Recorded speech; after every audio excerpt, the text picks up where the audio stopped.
महाराष्ट्राचा आवाज आपल्या हक्काचा। नवा आवाज महाराष्ट्र न्यूज चॅनल मध्ये आपले स्वागत आहे। तर पाहूया आजच्या महत्त्वाच्या काही घडामोडी।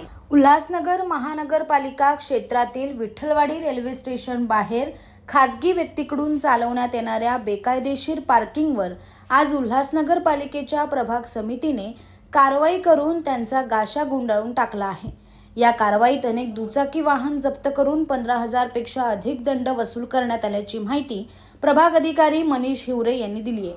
उल्हासनगर महापालिकेच्या हद्दीतील विठ्ठलवाडी रेल्वे स्टेशन बाहेरील खन्ना कंपाऊंड रस्त्यावर बेकायदेशीरपणे पार्किंग सुरू असल्याचे निदर्शनास आल्यावर आयुक्त मनीषा आव्हाळे यांच्या आदेशान्वये प्रभाग अधिकारी मनीष हिवरे यांच्या मार्गदर्शनाखाली वाहतूक पोलिसांच्या सोबतीने ही धडक कारवाई करण्यात आली। त्यात विठ्ठलवाडी रेल्वे स्टेशन बाहेरील अनेक वाहन जप्त करत 15,000 रुपयांचा दंड वसूल करण्यात आलाय। बातम्या पाहण्यासाठी चॅनलला सबस्क्राइब करा, बेल आयकॉनवर क्लिक करा आणि रहा सतत अपडेट।